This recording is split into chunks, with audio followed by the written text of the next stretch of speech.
Capítulo 3. Limpe as teias de aranha do seu pensamento. Você é o que você pensa. Mas o que você pensa? Quão organizado é o seu processo de pensamento? Quão direto é o seu pensamento? E quão limpos são os seus pensamentos? Existem algumas teias de aranha mentais que atravancam o pensamento de quase todos, até mesmo das mentes mais brilhantes. Sentimentos, emoções, paixões negativas, hábitos, crenças e preconceitos. Nossos pensamentos se enredam nessas teias. Às vezes temos hábitos indesejáveis e queremos corrigi-los. E há vezes em que somos fortemente tentados para o mal. Então, como um inseto preso em uma teia de aranha, lutamos para ficar livres. Nossa vontade consciente está em conflito com nossa imaginação e com a vontade de nossa mente subconsciente. Quanto mais lutamos, mais aprisionados ficamos. Algumas pessoas desistem e experimentam conflitos mentais infernais. Outras aprendem a usar os poderes do subconsciente. Estas são as vitoriosas. E o sucesso por meio da atitude mental positiva lhe ensina como explorar e usar esses poderes. Um inseto pode não ser capaz de evitar ser apanhado numa teia de aranha. E uma vez preso, é incapaz de libertar-se. Existe uma coisa, no entanto, sobre a qual cada pessoa tem absoluto controle inerente, que é sua atitude mental. Podemos evitar as teias de aranha mentais. Podemos limpá-las. E podemos varrê-las quando começam a se desenvolver.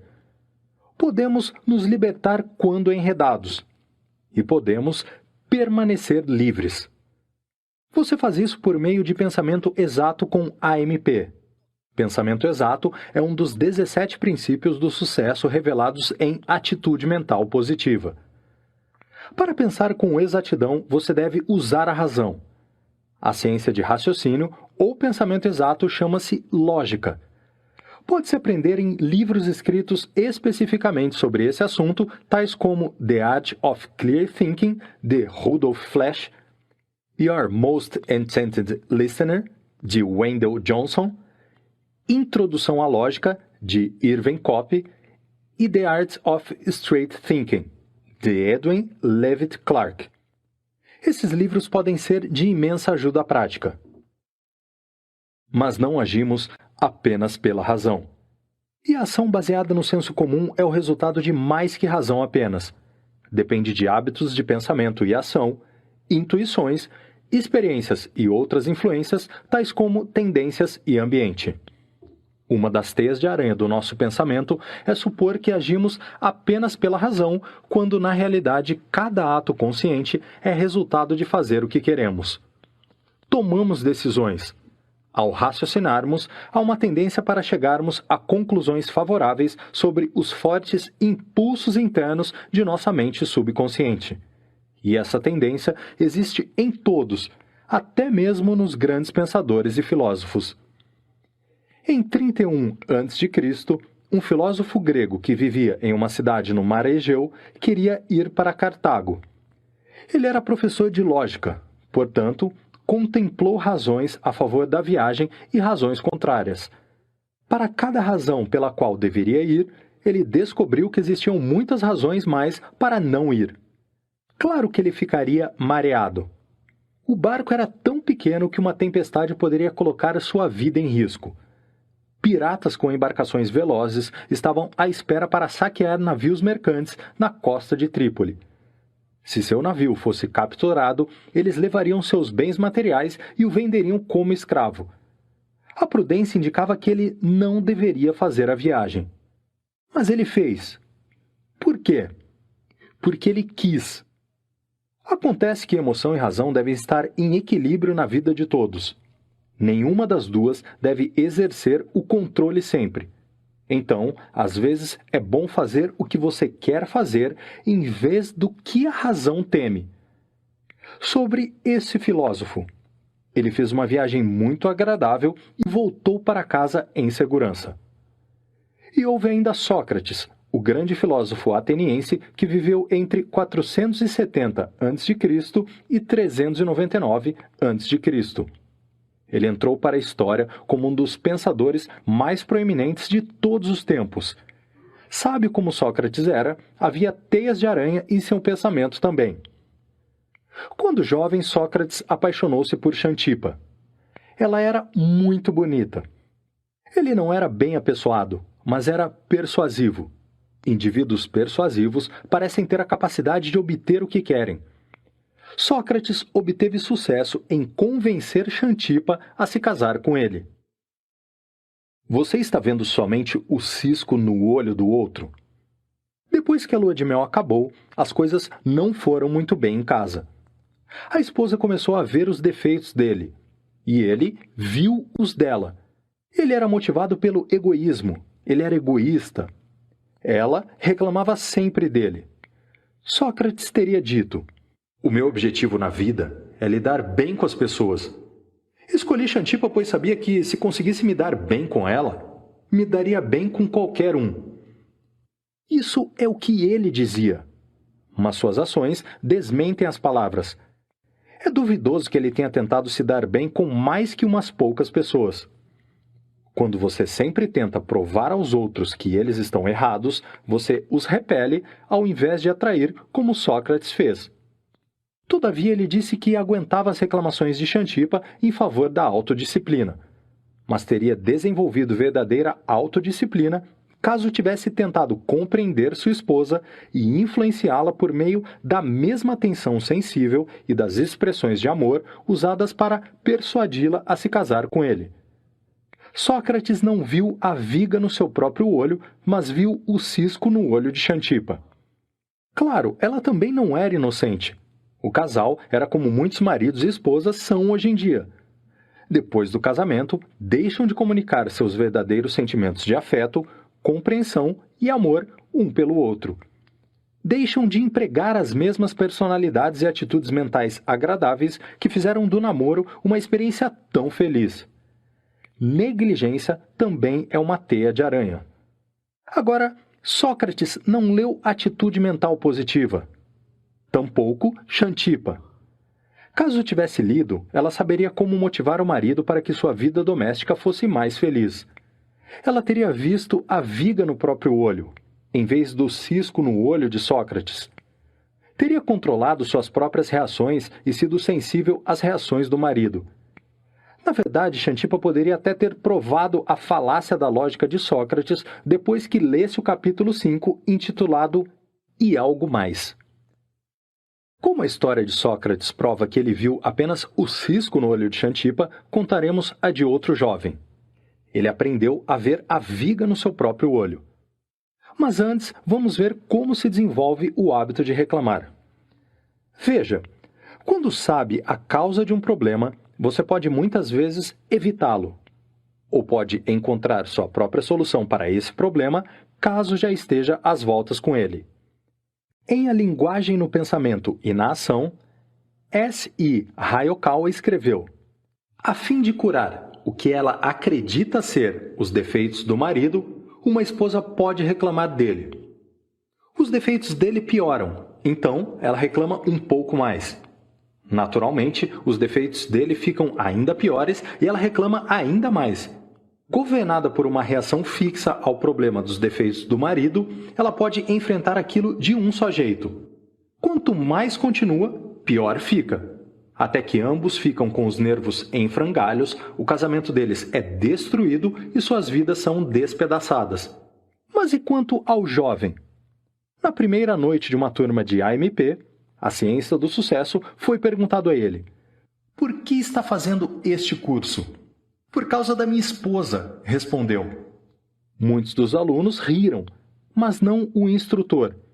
Ele sabia por experiência própria que existem muitos lares infelizes quando o marido ou a esposa vê os defeitos do outro, mas não os próprios. Ele restaurou a felicidade em sua casa. 4 semanas mais tarde, em uma conferência privada, o instrutor perguntou ao aluno: como você está lidando com o seu problema? Está resolvido. Que maravilha, mas como você resolveu? Eu aprendi, quando sou confrontado com um problema que envolve mal-entendidos com outras pessoas, devo começar primeiro por mim mesmo. Quando examinei minha própria atitude mental, descobri que era negativa. No fim, meu problema realmente não estava em minha esposa, estava em mim. Ao resolver meu problema, verifiquei que eu não tinha mais um problema com ela. Então, se Sócrates tivesse dito a si mesmo: quando me deparo com um problema que envolve um mal-entendido com Xantipa, devo começar primeiro por mim mesmo. E o que aconteceria se você dissesse a si mesmo: quando me deparo com um problema que envolve um mal-entendido com outra pessoa, devo começar primeiro por mim mesmo? Sua vida seria mais feliz? Mas existem muitas outras teias de aranha que interferem na felicidade. Curiosamente, o maior obstáculo é a própria ferramenta do pensamento: as palavras. Palavras são símbolos, como S.I. Hayakawa nos diz em seu livro. E você vai descobrir que um símbolo de uma única palavra pode significar para você a soma total de uma combinação de inúmeras ideias, conceitos e experiências. E ao continuar a ler Atitude Mental Positiva, vai ver também que o subconsciente se comunica instantaneamente com a mente usando símbolos. Por meio de uma palavra, você pode motivar os outros a agir. Quando você diz a outra pessoa, você pode, isso é sugestão. Quando você diz a si mesmo, eu posso, você se motiva por autossugestão. Mas haverá mais sobre essas verdades universais no próximo capítulo. Primeiro, vamos reconhecer que toda uma ciência tem crescido em torno de importantes descobertas feitas sobre as palavras e a comunicação de ideias por meio das palavras. A ciência da semântica. Hayakawa é um especialista neste campo. Ele nos diz que descobrir o que uma palavra realmente significa nos lábios de outra pessoa, ou até mesmo em seus próprios lábios, é essencial no processo do pensamento exato. Mas como se faz isso? Simplesmente seja específico. Comece com uma convergência de ideias e muitos mal-entendidos desnecessários serão evitados. Uma palavra pode causar uma discussão. O tio de um menino de 9 anos estava visitando a casa dos pais do garoto. Uma noite, quando o pai chegou em casa, o seguinte diálogo foi travado. O que você acha de um menino mentiroso? Não acho grande coisa, mas disso tenho certeza. Meu filho diz a verdade. Ele disse uma mentira hoje. Filho, você contou mentira para o seu tio? Não, pai. Vamos esclarecer isso. Seu tio diz que você mentiu, você diz que não. O que aconteceu exatamente? Ele perguntou, virando-se para o tio. Bem, eu lhe disse para levar seus brinquedos para o porão, ele não fez e me disse que fez. Filho, você levou seus brinquedos para o porão? Sim, pai. Filho, como você explica isso? Seu tio diz que você não levou seus brinquedos para o porão e você diz que levou. Há vários degraus que levam do primeiro andar ao porão. Cerca de 4 degraus para baixo tem uma janela. Coloquei meus brinquedos no peitoril da janela. O porão é a distância entre o chão e o teto. Meus brinquedos estão no porão. A discussão entre o tio e o sobrinho deveu-se à definição de uma palavra: porão. O menino provavelmente sabia a que seu tio se referia, mas era preguiçoso e não queria percorrer todo o caminho até lá embaixo. Quando foi confrontado com a punição, o garoto tentou safar-se usando a lógica para provar seu ponto de vista. Isso pode ser intrigante, mas mais motivadora será a história de um jovem que não sabia o que significava o mais importante símbolo em palavra de qualquer idioma. E qual é a palavra mais importante em qualquer língua? Essa palavra é Deus. Não faz muito tempo, um estudante da Universidade de Colômbia foi ao reverendo Harry Emerson Fosdick, ministro emérito da Igreja Riverside de Nova York. O aluno mal tinha passado pela porta e disse: "Eu sou ateu." Ao sentar, repetiu em tom de desafio: "Eu não acredito em Deus." Vamos começar com uma convergência de ideias. Pois bem, felizmente, Fosdick também era um perito no campo da semântica. Ele sabia de longa experiência que nunca poderia comunicar-se com outra pessoa sem entender exatamente o que ela queria dizer com as palavras que usava. Ele também sabia da necessidade de a outra pessoa compreender a que ele se referia, Então, em vez de ofender-se com a observação impetuosa do estudante, Fosdick expressou um interesse genuinamente amigável e aí solicitou: "Por favor, descreva-me o Deus no qual você não acredita." O jovem precisou pensar, como todo mundo precisa pensar quando é feita uma pergunta que não gera uma resposta reflexa de sim ou não. Fosdick sabia que a pergunta certa poderia varrer as espessas teias de aranha de pensamento negativo para fora da mente do jovem. Depois de algum tempo, o estudante começou a tentar descrever o Deus no qual ele não acreditava. Ao fazê-lo, deu ao ministro uma imagem clara do Deus que ele rejeitava. "Bem", disse o reverendo Fosdick quando o estudante havia terminado, "se esse é o Deus em que você não acredita, também não acredito nele. Então somos todos ateus. No entanto", continuou, "ainda temos o universo em nossas mãos. O que você acha disso, sua formação, seu significado?" Antes do jovem deixar Fosdick, descobriu que não era ateu, mas um teísta muito bom. Ele acreditava em Deus. O reverendo Fosdick não se deixou abalar pelo uso indefinido de uma palavra. Nesse caso, ele ajudou a varrer as teias de aranha do pensamento do jovem, fazendo-lhe perguntas. A resposta simples e clara a respeito daquilo em que o rapaz não acreditava foi o suficiente para permitir uma convergência de ideias. A segunda pergunta dirigiu os pensamentos do jovem para os canais apropriados e deu a Fosdick a oportunidade de explicar o significado do Deus universal. Pernas de rã ensinaram-lhe lógica. Como já vimos, o estudante chegou a duas conclusões completamente diferentes, cada uma baseada em uma premissa diferente. Teias de aranha irão interferir no pensamento exato e fazer com que você chegue a uma conclusão errada quando começar com uma premissa falsa. W. Clement Stone teve uma experiência divertida com isso que ele descreve como segue. "Quando garoto, eu gostava de comer pernas de rã. Um dia, em um restaurante, foi servida perna de rã gigante e não gostei. Naquele instante, decidi que não gostava de pernas de rã grandes.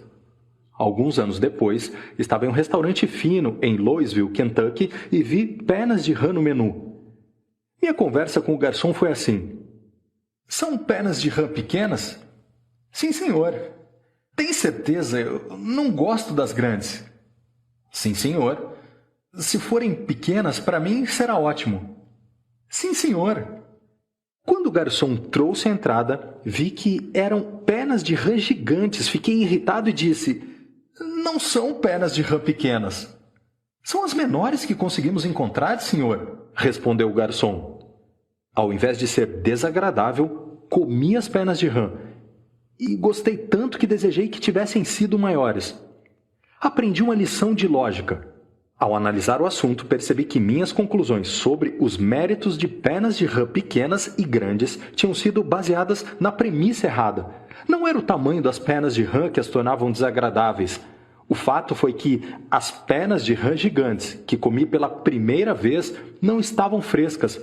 Eu havia associado minha aversão por pernas de rã gigantes com o tamanho e não com a deterioração. Vemos que as teias de aranha impedem o pensamento exato quando começamos com a premissa errada. Muita gente pensa erroneamente quando permite que certos símbolos todo abrangentes em palavra atravanquem sua mente com falsas premissas.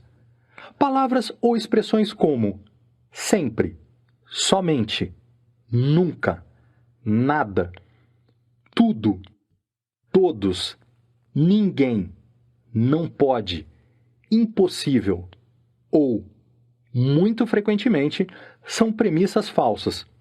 Por consequência, quando são usadas dessa maneira, as condições lógicas são falsas. Necessidade somada a AMP pode motivá-lo a ter sucesso. Existe uma palavra que, quando usada com AMP, motiva a pessoa à realização honrosa. Quando usada com AMN, torna-se desculpa para mentiras, enganação e fraude. Necessidade é a palavra. A necessidade é a mãe da invenção e o pai do crime. Padrões invioláveis de integridade são fundamentais para toda realização que vale a pena e são parte integrante de AMP. Ao longo de todo este livro, você vai ler muitas histórias de sucesso nas quais as pessoas são motivadas pela necessidade.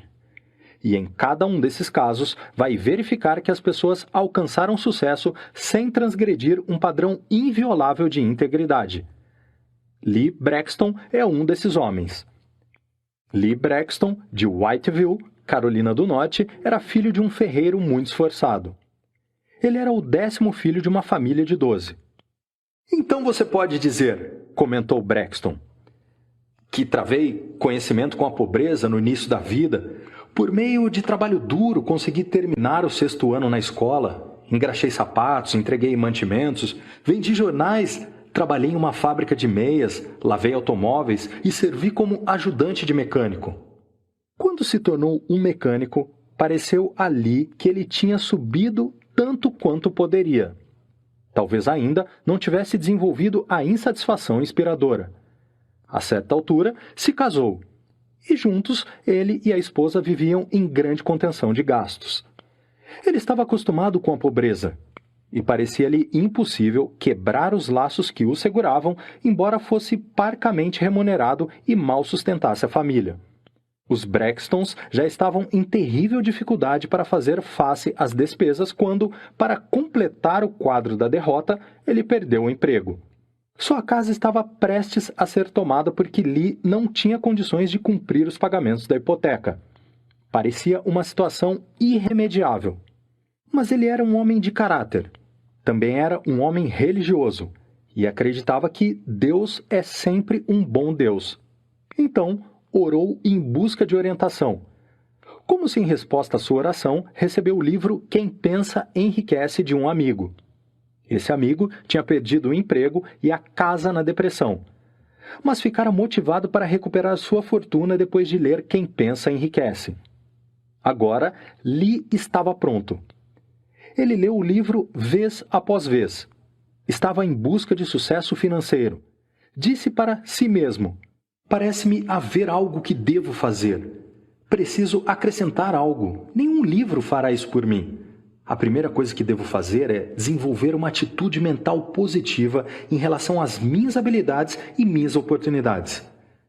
Certamente preciso escolher uma meta definida. Quando o fizer, devo mirar mais alto do que no passado. Mas tenho que começar. Vou começar com o primeiro trabalho que conseguir encontrar. Procurou o trabalho e encontrou um. De início, não recebia muito. Porém, não muitos anos depois de ter lido Quem Pensa Enriquece, Lee Braxton havia organizado e se tornado presidente do First National Bank de Whiteville. Fora eleito prefeito de sua cidade e se envolvera em muitas atividades empresariais bem-sucedidas. Veja, Lee tinha mirado alto. Na verdade, muito alto. Havia adotado como objetivo maior ficar rico o suficiente para se aposentar aos 50 anos de idade. Alcançou o objetivo 6 anos antes do tempo, aposentando-se das atividades empresariais com riqueza substancial e uma bela renda independente com 44 anos. Depois da aposentadoria, seguiu levando uma vida útil. Dedicou todos seus esforços para ajudar o evangelista Oral Roberts em seu ministério. Os empregos que ele pegou e os investimentos que fez na escalada do fracasso para o sucesso não são importantes aqui. O importante é que a necessidade motiva um homem com AMP à ação sem transgredir padrões invioláveis reconhecidos. Um homem honesto não vai enganar, trapacear ou roubar por causa da necessidade. Honestidade é inerente à AMP. Necessidade, AMN e crime. Agora compare um homem assim, com as muitas milhares de pessoas com AMN presas por roubo, desfalque ou outros crimes. Quando você pergunta o primeiro motivo pelo qual roubaram, a resposta invariavelmente é: tive que. E assim acabaram na prisão. Elas se permitiram ser desonestas porque as teias de aranha em seus pensamentos levaram-nas a acreditar que a necessidade obriga alguém a se tornar desonesto.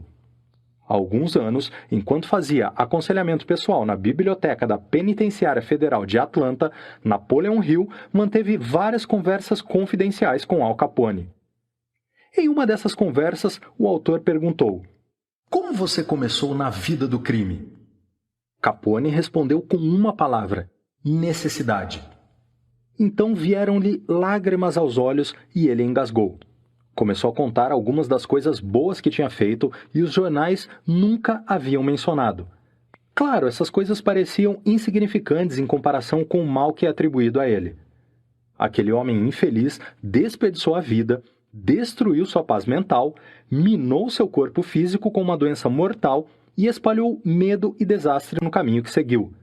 Tudo porque nunca aprendeu a limpar as teias de aranha de seu pensamento a respeito de necessidade.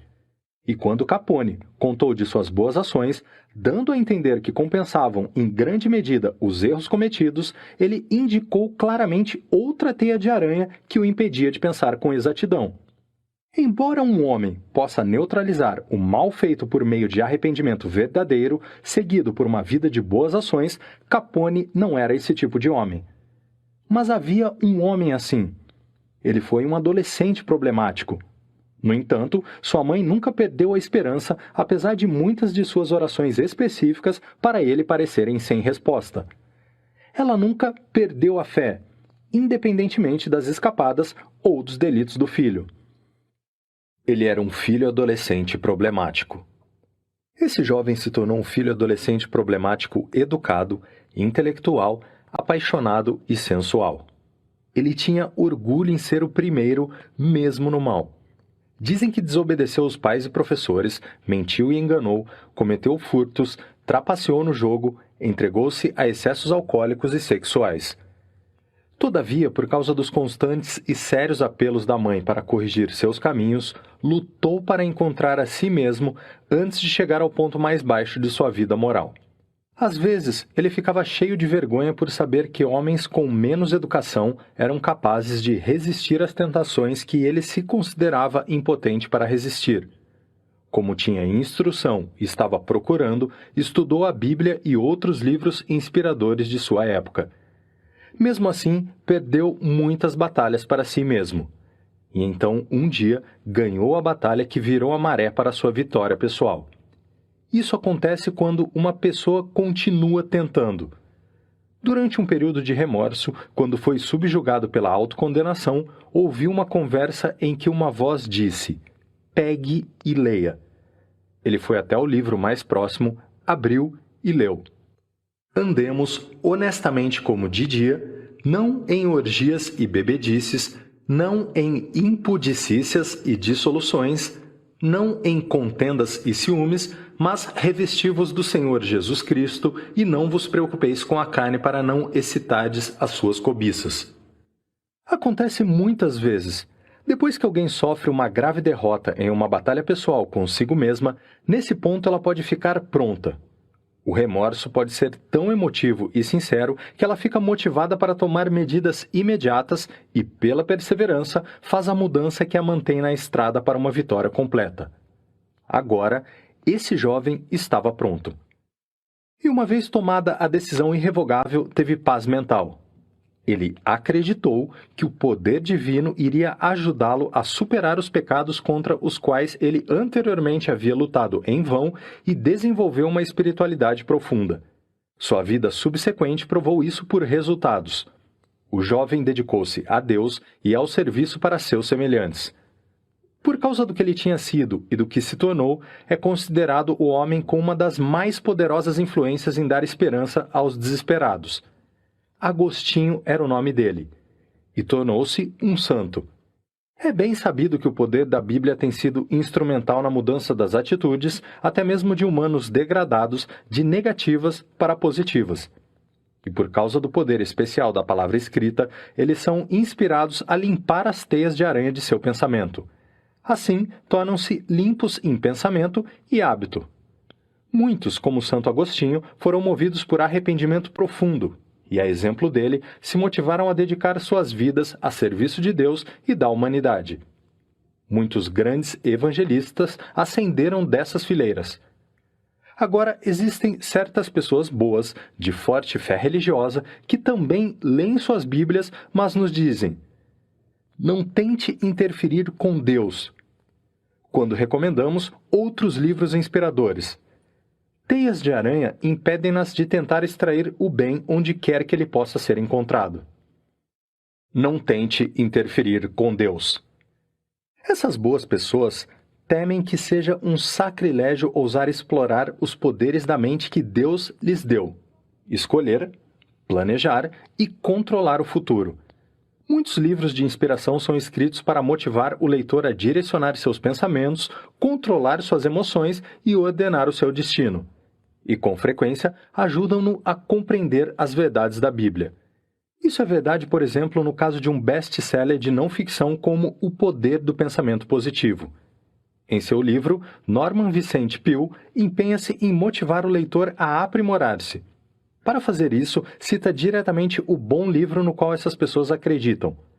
Algumas das citações que Peale usa e que seria sábio memorizar são: como ele pensa em seu coração, assim ele é. Se tudo podes crer, tudo é possível ao que crê. Senhor, eu creio, ajuda a minha incredulidade. Seja-vos feito segundo a vossa fé. Fé sem obras é morta.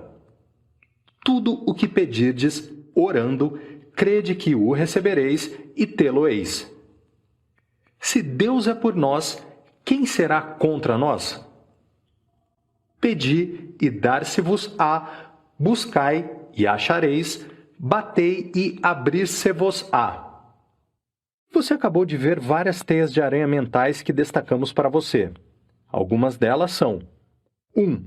Sentimentos, emoções, paixões negativas, hábitos, crenças e preconceitos.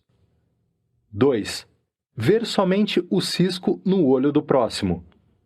3. Discussões e mal-entendidos devido a dificuldades semânticas. 4. Conclusões falsas resultantes de premissas falsas. 5. Palavras ou expressões todo abrangentes e restritivas como premissas básicas ou menores. 6. A ideia de que a necessidade força a desonestidade. 7. Hábitos e pensamentos impuros. 8. Medo de ser um sacrilégio usar os poderes de sua mente. Então você vê que existem muitas variedades de teias de aranha. Algumas pequenas, algumas grandes, algumas fracas, algumas fortes. Todavia, se você fizer uma lista adicional própria e examinar de perto os fios de cada teia de aranha, vai verificar que todos eles são fiados por AMN. E quando pensar sobre isso por um tempo, verá que a mais forte das teias de aranha tecidas por AMN é a da inércia. A inércia faz com que você não faça nada, ou, se você está se movendo na direção errada, impede-o de resistir ou parar. Você segue adiante. Ignorância é o resultado da inércia. Aquilo que parece lógico para a pessoa ignorante dos fatos ou do know-how pode ser ilógico para o homem que sabe. Quando você toma decisões porque se recusa a manter uma mente aberta e aprender a verdade, isso é ignorância. A AMN se mantém viva e engorda com a ignorância. Elimine-a. A atitude mental positiva indica claramente como você pode eliminá-la. O homem com AMP pode não saber os fatos ou ter o know-how. Pode não entender. No entanto, ele reconhece a premissa básica de que a verdade é verdade e não é falsa, independentemente de sua falta de conhecimento ou compreensão. Ele, portanto, se esforça para manter a mente aberta e aprender. Deve basear suas conclusões no que sabe e estar preparado para mudá-las quando se tornar mais esclarecido. Você se atreverá a limpar as teias de aranha de seu pensamento? Se sua resposta for sim, então deixe o piloto número 3 guiá-lo enquanto avança para o capítulo 4. Você estará pronto para ver com uma mente aberta. Estará pronto para explorar os poderes de sua mente. E quando fizer, sua exploração o levará a uma grande descoberta. Mas só você pode fazer isso para si mesmo. Piloto número 3. Pensamentos pelos quais se guiar. 1. Você é o que você pensa. Seus pensamentos são avaliados por sua atitude positiva ou negativa. Dê uma olhada em si mesmo. Você é uma pessoa boa? Tem bons pensamentos? Você é uma pessoa má? Seus pensamentos são maus? Você é uma pessoa saudável? Seus pensamentos são de boa saúde? Você é uma pessoa psicossomaticamente enferma? Seus pensamentos o deixam tão...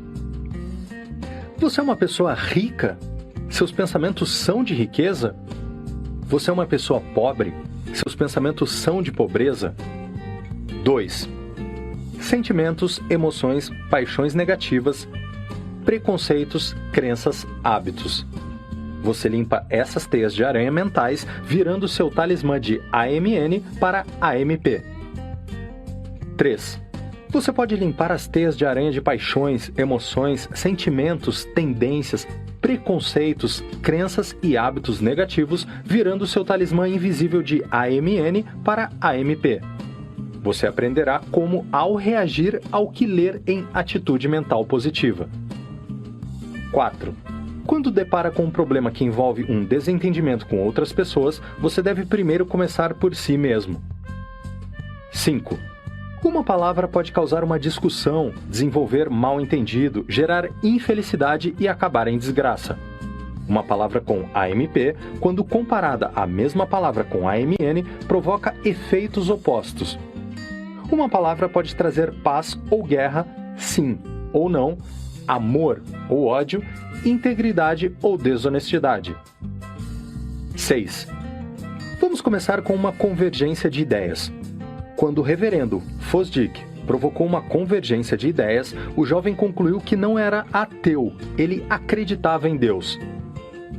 7. Pernas de rã ensinaram-lhe lógica. Quando argumentar por inferência, certifique-se de que suas premissas maiores e menores estão corretas. 8.